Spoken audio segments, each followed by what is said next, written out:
Shalom and welcome to this week's Living Torah. And I'm going to briefly mention the meeting last night with Bibi Netanyahu and President Trump.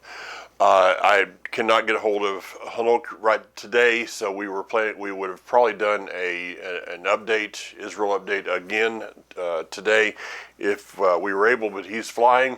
And with my recording schedule this week, I was able to watch a little bit of what was said last night and catch up a little bit this morning. I did not watch anything as far as the YouTube prophets. They're going crazy, it looks like. But let me just give a couple of brief statements regarding this. Number one is that it was not this is my opinion. It was not Bibi Netanyahu's finest moment as I watched the press conference. This was, I've met him in the past for a brief time. He used to demand the respect of a room, no matter if you liked him or not, if you agreed with him or not, but his very presence was something that I will never forget in meeting him. Yesterday, as I watched just a few minutes, he reminded me a little bit of a lapdog with the press shouting out their questions. Mr. Trump pretty much commanded the room. He took that away from Netanyahu. All right, with that being said, this idea that President Trump is floating, and of course this is actually Wednesday as I'm recording. By Saturday it could change totally, but I didn't see that coming. Okay, let's have the United States take over Gaza right after we have Canada as the 51st state and we take over control of Greenland. Let's now have Gaza. Let's go ahead and bulldoze everything, move all the Palestinians out. We will make it the beautiful Riviera of the Mediterranean, which I think is really wonderful in its concept. Now, here's a couple of twists to this, is neither one of those men in that room yesterday, President Trump nor Prime Minister Netanyahu, are really what I would call learned regarding the scripture. Okay, that may be that may be okay. Well, I got that with Mr. Trump, but Bibi Netanyahu is the Prime Minister of Israel. Just because you're Jewish, and just because you've been in Israel all of your life, you've served in the IDF, you've been Prime Minister for 17 plus years, does not mean that you are biblically minded. Bibi Netanyahu is, for all accounts, not very Torah observant.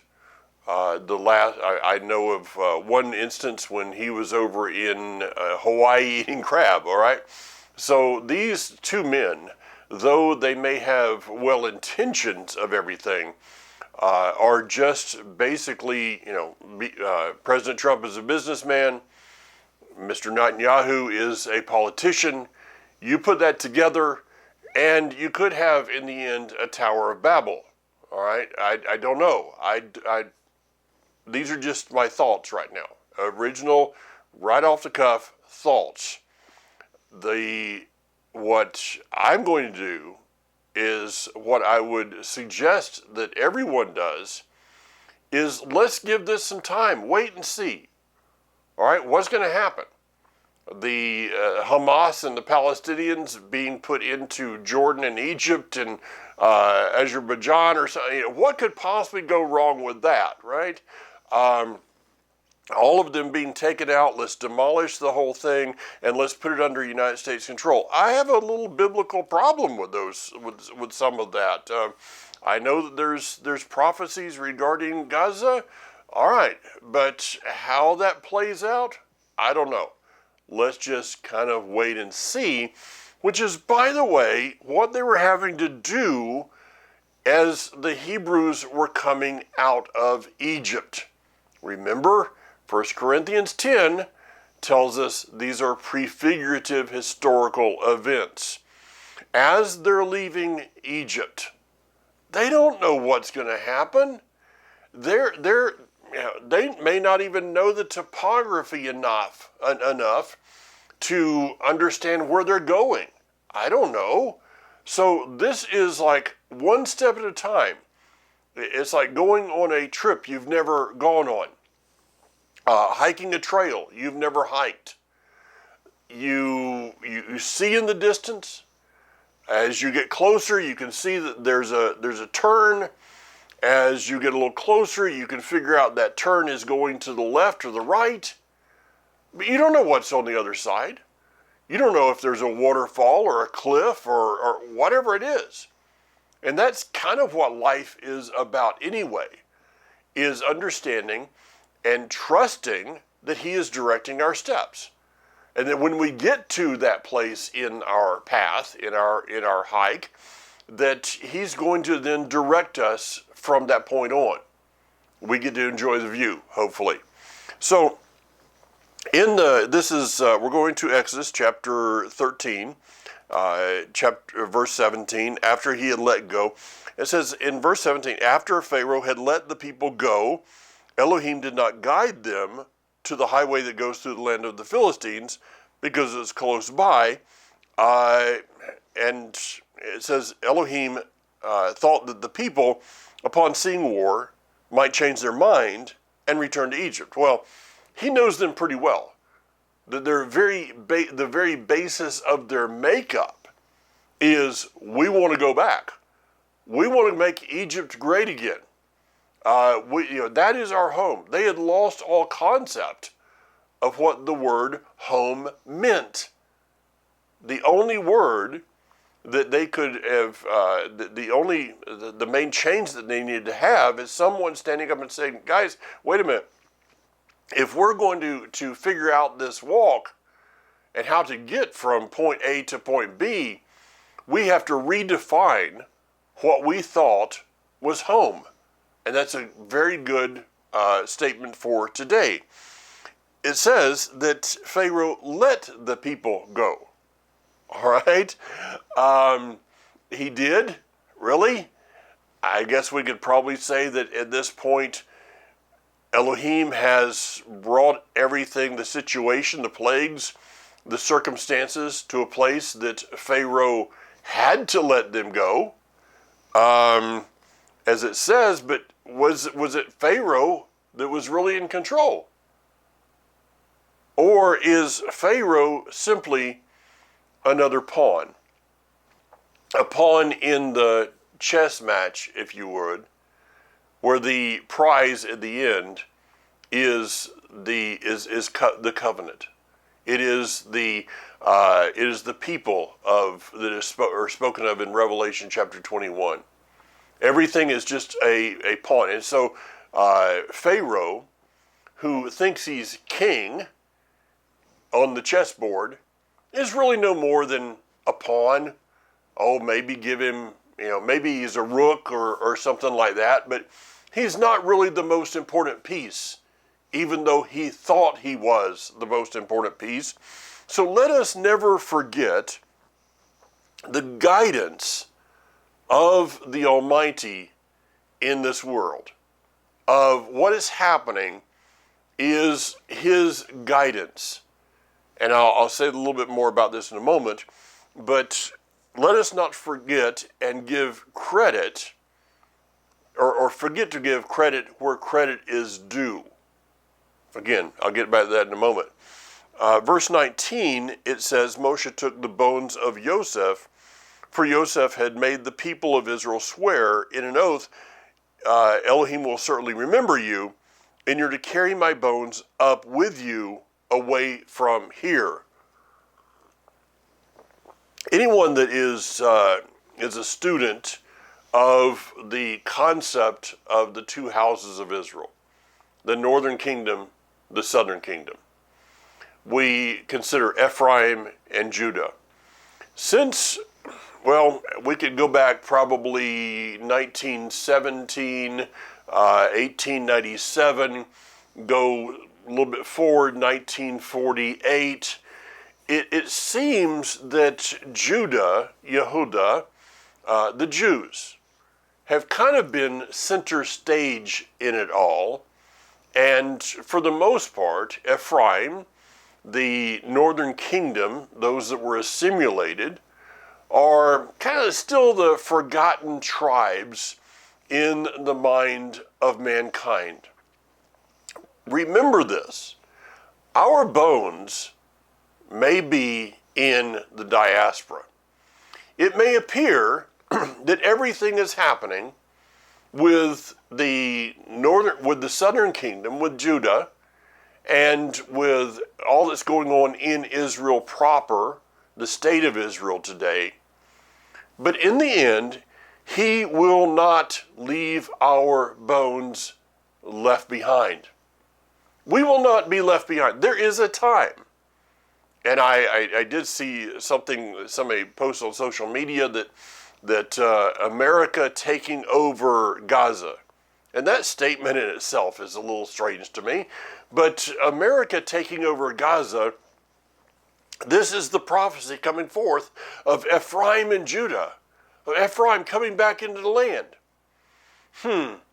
At this point in time, I'm going to call that a bit of a stretch. Taking scriptures and with a knee-jerk reaction, applying them to what is going on in this world without maybe a more understanding.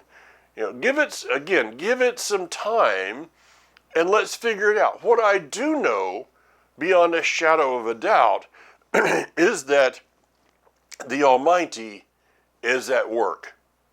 This is the fulfillment in a way, of Jeremiah 23 of the greater Exodus, in which he will stand up one day and say, "You will no longer know me as the God of the past. You will no longer speak the words of the Exodus from Egypt, but you will know me as the God of the present, a time in which I am working to bring my family, my whole family, back together again." And in the midst of that, we go down to chapter 14, and verse 4, it says, "I will make Pharaoh so hard-hearted that he will pursue them.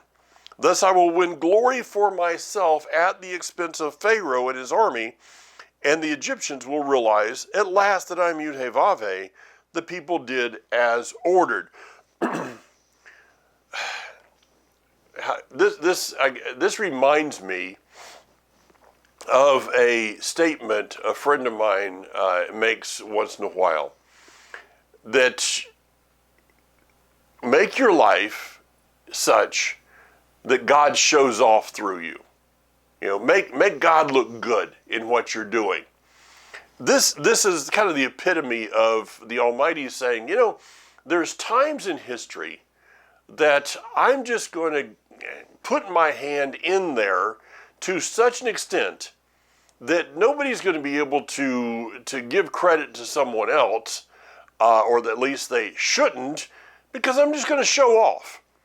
And I love when he shows off. It is so amazing when we can see his hand that's not in, kind of like the puppet you got that puppet that there's somebody with a hand in the back of it, okay? The puppet's not really doing anything. It's the voice and the hand behind it. And that's kind of how we see him working a lot of times. But then there's times in which he's like, pull the curtain back. Let me show you who's really in charge here and is really doing things. And this is what is happening. But at the same time, when in verse 8, Yud-Heh-Vav-Heh made Pharaoh hard-hearted and pursued the people of Israel, and they left boldly. To give you a little bit more of I think there's another verse here that goes along with this and gives us more insight into the way that they actually walked out. And that is over in Deuteronomy. Devarim, Deuteronomy chapter 32. We're going to go to verse 26. It says, "I considered putting an end to them, erasing their memory from the human race. But I feared the insolence of their enemy, feared that their foes would mistakenly think, we ourselves accomplished this. Yud-Heh-Vav-Heh had nothing to do with it." the context of this verse is that at this point in time, they're leaving a little arrogant, with a bit of an arrogant attitude toward them. The scripture talks about a high hand, kind of like raising our hands of, I got this. Okay, don't be concerned, everybody. I got this. What is that doing? That is taking the glory away from the Almighty himself. He says, I will not share my glory with anyone, period. There is a statement that is being made today that is very bothersome to me. Now, most of you know there's a lot of statements in the world that are bothersome to me, but this is one that is pretty high on the list these days, and that is the Trump effect. Okay, I understand what is being said. The Trump effect.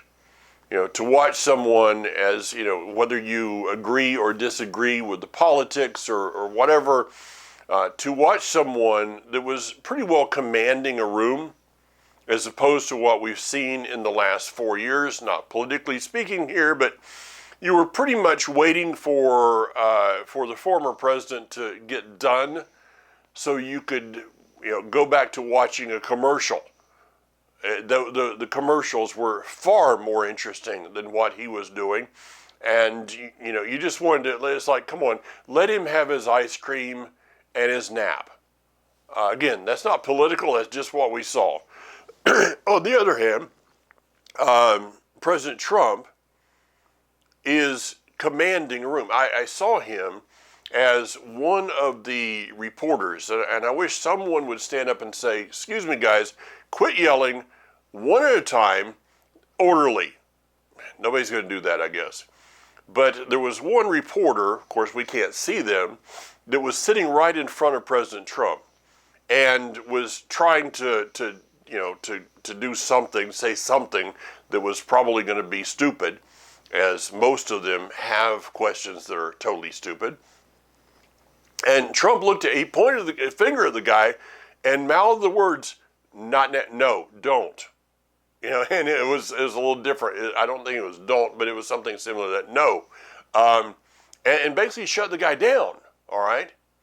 And so there is this thing that's happening today of, it appears that that Trump, the cabinet members, that there is a Trump effect, but I refuse to give glory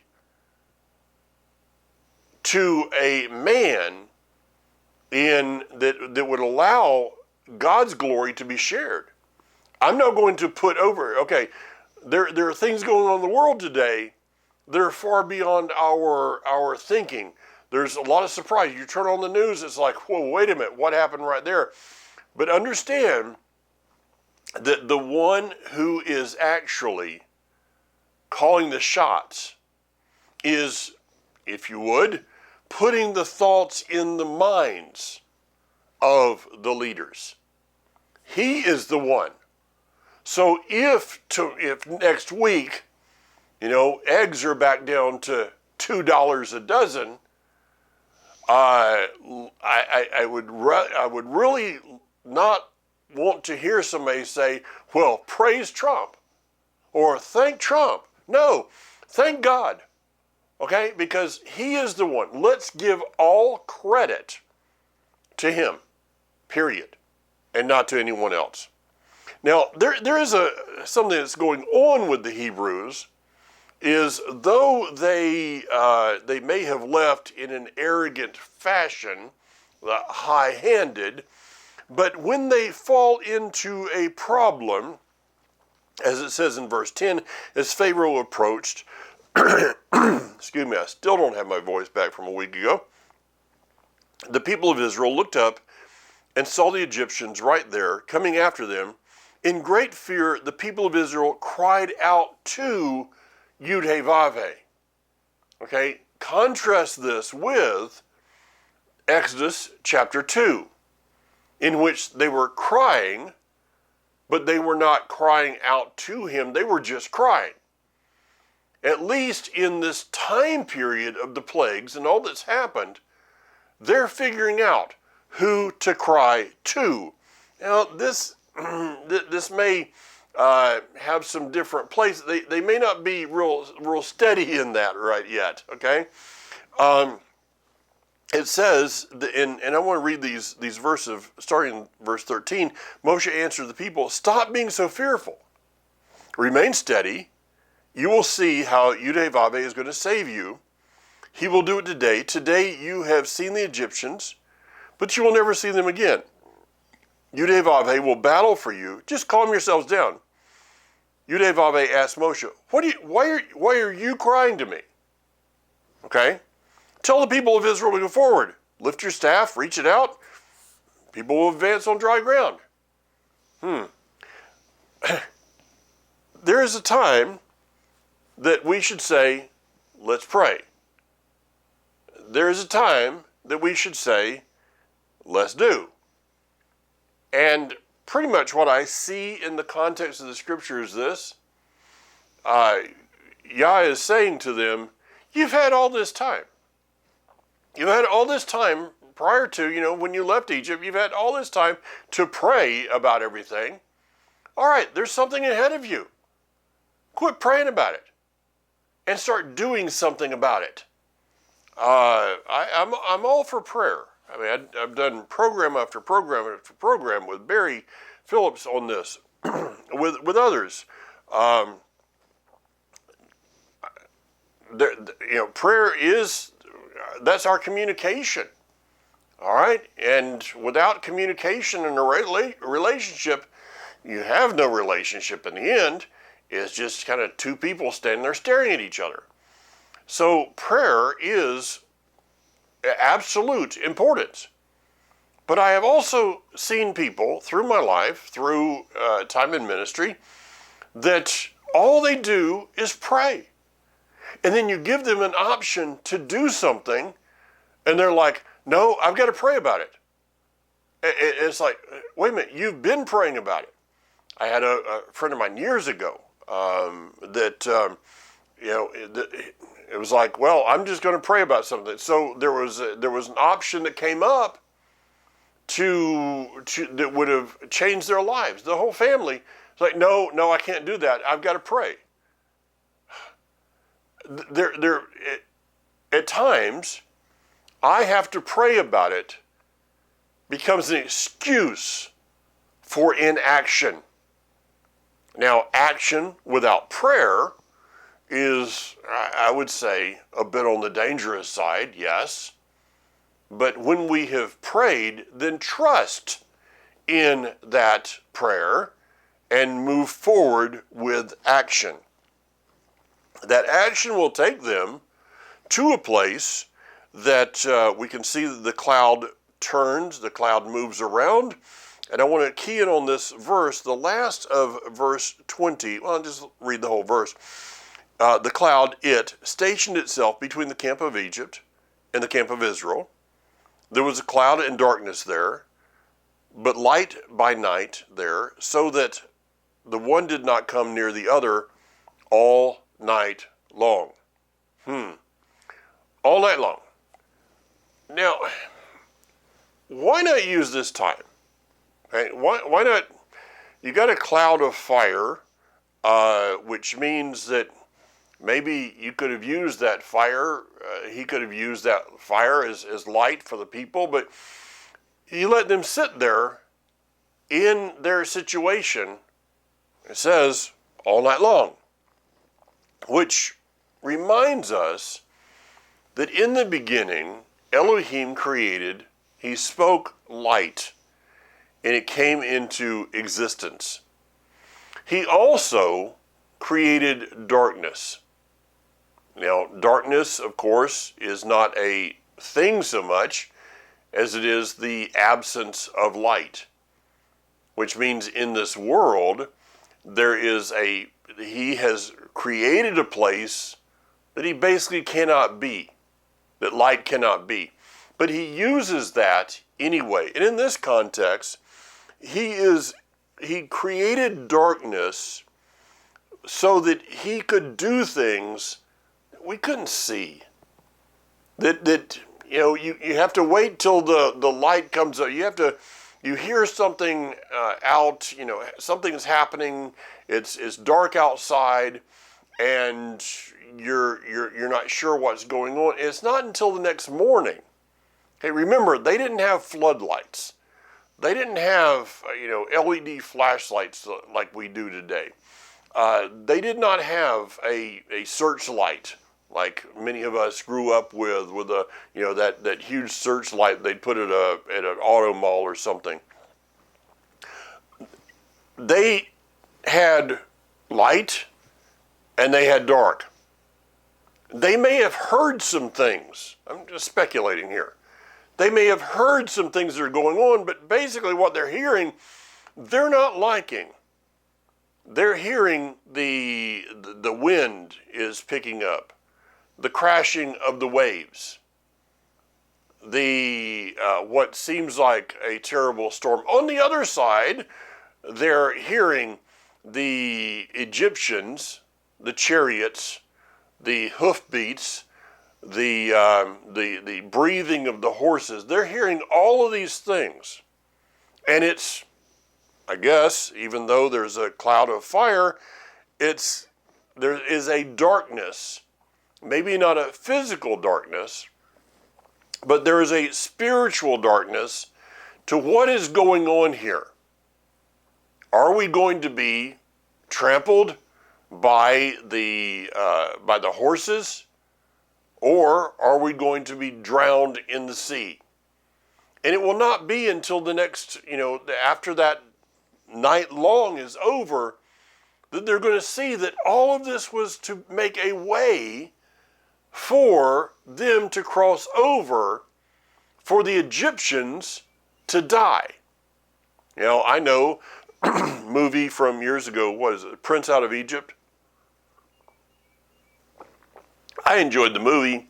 Theology was terrible, in that there was one place that the next morning, as they all go through, and the Egyptians come in, and they're all they're drowned. But here's the Pharaoh over there on what they were calling, I guess, the brother of Moses or something. He's over there like, Moses. I haven't seen the movie in a long time. Not planning on it either. But here's the thing, and Pharaoh had to die in the water, or in some way. Pharaoh had to be brought to a place of death. For even though the Hebrews had left Egypt, they were still rightfully owned. Legally, they were owned by Pharaoh. Okay, remember, this is a legal book, the terms of a covenant. And so they were legally owned by Pharaoh. It would only be in his death that they would truly be free. Now, with that, I put something in here. I recorded a message a few days ago at Life Assembly, and I basically took what I did with the youth and young adults in Pennsylvania, 10 hours, and I put it into 1 hour of, and that is on our website right now, called, the title of the message is, Why Am I? And with that, let me see my exact quote here. Your new birth is God reclaiming what is rightfully His. Your new birth is God reclaiming what is rightfully His. Now, how did this happen? It happened in their release from Egypt. We could call that their salvation. But they were not truly owned by the Almighty legally, there was still a right to them that Pharaoh had until they walked through the waters of the mikvah. Baptism, immersion, a mikvah, is something that's not spoken of as much in Hebrew roots Messianic circles as I feel like it should be. People, say, well, I've been saying, were you baptized? Did you go through a mikvah? Well, when I was a kid. Okay, I'm not talking about when you were a kid. Since you have made a conscious decision to follow, is it possible that some people are having issues in their lives because they have not gone through with the obedience, not a salvation issue, but in the obedience of a mikvah to confirm legally the ownership that we have taken from, or has been taken from Hasatan and given to our Creator. All right? So I'll just kind of leave that with you to think about. Chapter 15 is what's called the Song of Moses, and we see this over in Revelation chapter 15, verse 3. I'm just going to give you a bit of a little homework here, a little Shabbat homework. If this is the Song of Moses that we will be singing in Revelation chapter 15, then this is a song. This is a song that is going to be important to lead us from this Egypt story account to our own account and into Revelation and beyond.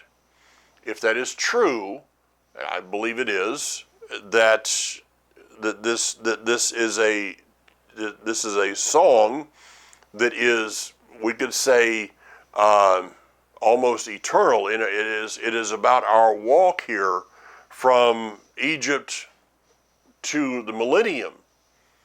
Then I would say that there are some things in this song that are specific not only to Egypt or to the Hebrews as a whole, to Israel as a whole, to us as a whole, but there are some things that are specific to each one of us.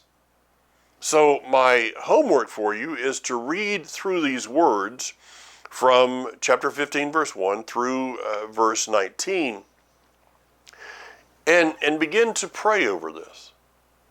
What is it that you're speaking to me in this song that is of importance in my life personally?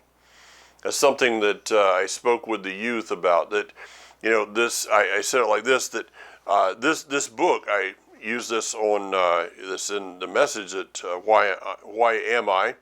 This book is an instruction manual. Prayer is like a call into the manufacturer for troubleshooting at times. It should be that we have, the manufacturer. So we're going through the instruction manual, and we also have the manufacturer on speed dial to the point that when we call into the manufacturer, they say, as I did years ago, company I was working with, and I was calling so many times there. I called and they said, "Hi, Mike." And I said, "What?" I said, "Oh, I know who you are." Okay, that's great. When you've been calling into the manufacturer enough, not always because of trouble, but because you're trying to figure out how to use something, a product or whatever, at its highest level of use. And you become so involved in this that you're calling into the manufacturer, the Almighty, so much he's like, yeah, okay, you again, let's go. We don't need the introduction today. Let's just talk about what you need. So that's how I look at this.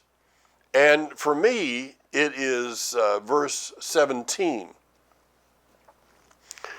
You will bring them in and plant them on the mountain which is your heritage, the place, Yudhe Vavhe, that you made your abode, the sanctuary, Yud-Heh-Vav-Heh, which your hands established. That's my verse. As I read through this chapter, that is my verse, the destination of where he is taking us to. So make it personal. And in the process, understand that what is going to be the difference in making that journey from here to there meaningful is how much we put into it at times. In verse 26, it says, if you will listen intently to the voice of Yud-Heh-Vav-Heh, your Elohim. The word there is Shema Shema. Okay, it's a different word than over in Leviticus when it actually is translated in King James, I think the same. If you will diligently hearken to is in Leviticus, which is the center of the Torah. It's different wording there. It's the same concept, but it's a little different wording. Here it's like Shema Shema. Okay, you say something to someone and you know that they're kind of half-heartedly listening. It's like, are you listening to me? Okay, yeah. I'm listening. It's like, listen. Give me your full attention. If you will give me your full attention and do what is right. And the last part of the verse is, I will not afflict you with the diseases I brought on the Egyptians because I am Yud-Heh-Vav-Heh, your healer. Oh, I've seen this taken out of context, in my opinion, out of context. That if a person is going through a sickness of any kind, then they must not be listening to God. They must be doing something. There must be sin in their life, okay? Now take that over to the disciples looking at Yeshua in one of the times of healing. Who sinned here? Well, it's not about sin, it's about God being glorified. We are not in our resurrected bodies yet. We are not in the millennium yet. We are still living in the diaspora. We are still living in a toxic wasteland of sin, of all kinds of other things. We could go into GMO and DNA and all. We are living in a toxic wasteland of exile. And so to take this verse and to arbitrarily put it on somebody that is going through an illness and then say to them, well, the reason that you're going through this is because you don't have any faith. The reason you're going through this is because you are not listening to the commandments. Maybe we ought to back off of things like that and understand that there is a life that we are living in exile that is going to be different than that which is in the millennium and beyond. And for us to portray all that is there onto here is just not a reality.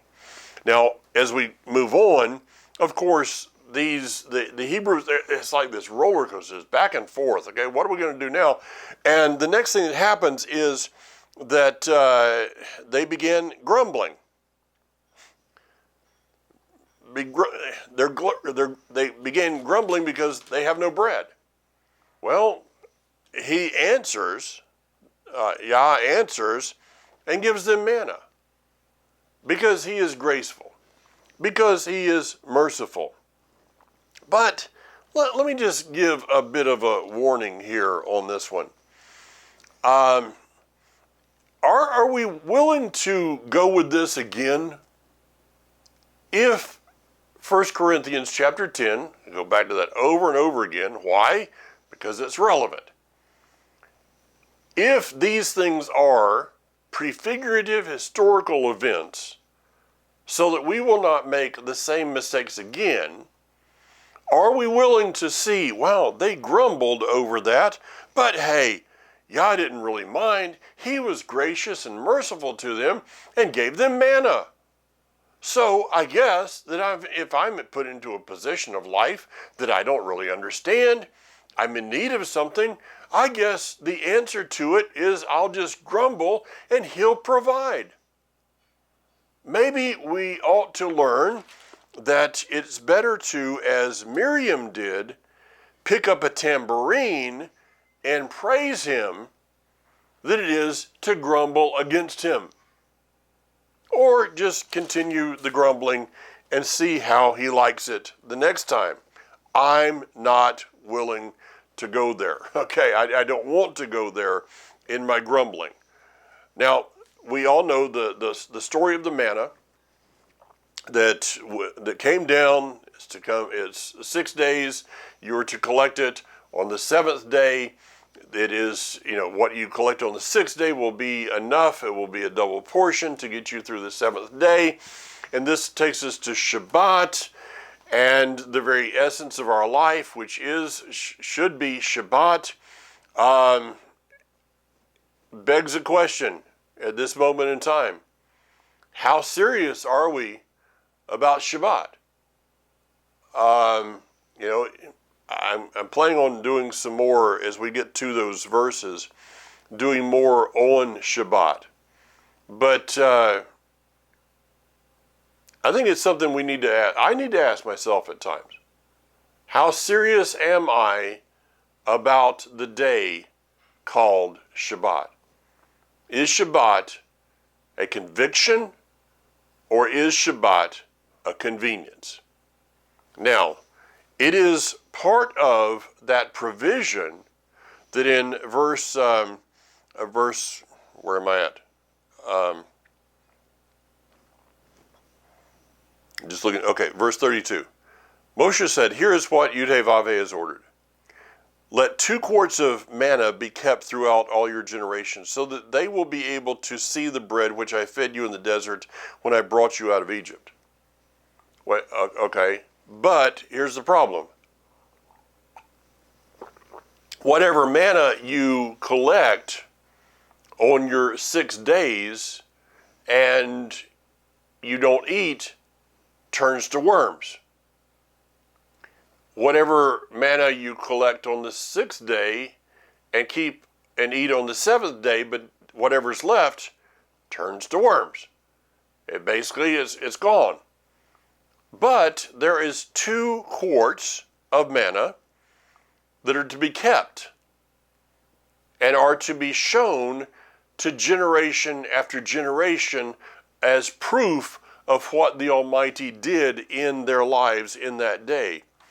A verse over in Psalms, Psalms 145. This is a great one to make a note in that verse in Exodus as a reference here. Psalm 145, each generation will praise your works to the next and proclaim your mighty acts.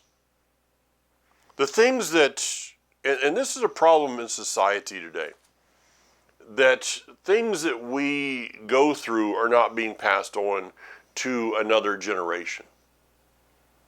It is, what are we passing on to a generation? A father and son sitting down playing video games. It's probably not going to have, and I'm not totally against that. It's not something I do because I don't like video games at all. But just consider, is that what you want to be known for? I challenged people at Life Assembly and also the young people. This is my message. I told them get a piece of paper, put on there, draw on there a tombstone, put your name, put the date of your birth, and write your epitaph. I told Alex last night about this on Life on Purpose. What do you want your epitaph to say? He was great. He helped me get to level 10 in a video game. Is that what you want your legacy to be? I don't. I want my legacy to be that I passed on the person that I am because of the people that were in my life. I want to pass on those deeds. I want to pass on that aspect to another generation. And that's done, as we see in Scripture, through accounts. So Abraham, sitting down with Isaac, was telling him about Noah, telling him about Adam. Jacob was telling his children in Egypt about his father, Isaac. He was talking to him about his grandfather, Abraham, telling him about the stories that he would say, he would tell about Noah. He was passing on generation to generation. Those things are, for the most part, not done, I would say, very well today. Chapter 17 is, again, the people grumbling. They're quarreling with Moshe, demanding, "Give us water to drink." But Moshe replied, "Why pick a fight with me? Why are you testing Yud-Heh-Vav-Heh?" Life lesson here for all of us. Don't blame a leader in your life for the trials that Yah brings you to. Don't blame a leader in your life for the trials that Yah brings you to. If you're going through a trial in your life, the best thing to ask yourself is this something that I brought on? Okay? If you're going through something, maybe it is a sickness or whatever, whatever, financial, relationship issues, list goes on and on and on. The first question that should be asked is this: did I bring this on myself?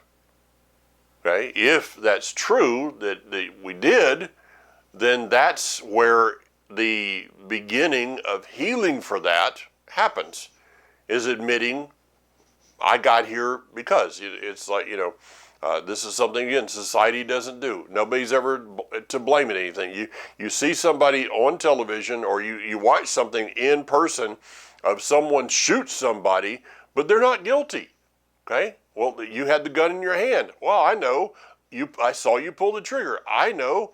I saw the guy, fall down. I know, but I'm not guilty. Okay? Whatever with the world, but when we do that with our own lives, it's not good. So ask ourselves, so if it's like, well, I don't really know how I got here, I'm willing to take the blame if the Almighty will reveal that to me, but maybe it's that He has brought you to a place. So if He has brought you to a place, don't blame somebody else for you being there. Look unto Him and ask Him, okay, you've brought me here. What is the purpose of this? And most of the time is to reveal something within us and come to the place of our understanding personally, are we really trusting Him or not? Which is really the last word I want to go here, is in verse 7. The last part of verse 7, is Yud-Heh-Vav-Heh with us or not? The wording in Hebrew would be better, is He within us or not? So life is about us coming to the realization that He is with us or not with us. He'll take us through different situations in our lives to get us to that place of, I really see Him in my life, and I see Him working in my life, and that should be this wonderful revelation. But then there are others that will go through their whole life and never see Him working in them. What a tragedy. What a tragedy. All right. Shabbat Shalom. Shavua Tov. Have a blessed, prosperous week. Bezrat Hashem, God willing. See you again next week, and we'll see what the news is and how this all pans out. So, but until then, for each of us, be strong. Yivarechecha Adonai v'yishmarecha. Ya'er Adonai panav elecha v'yichunecha.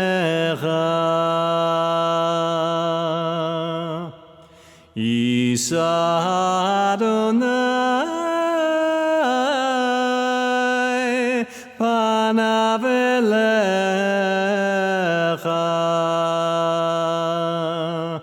v'yasem lecha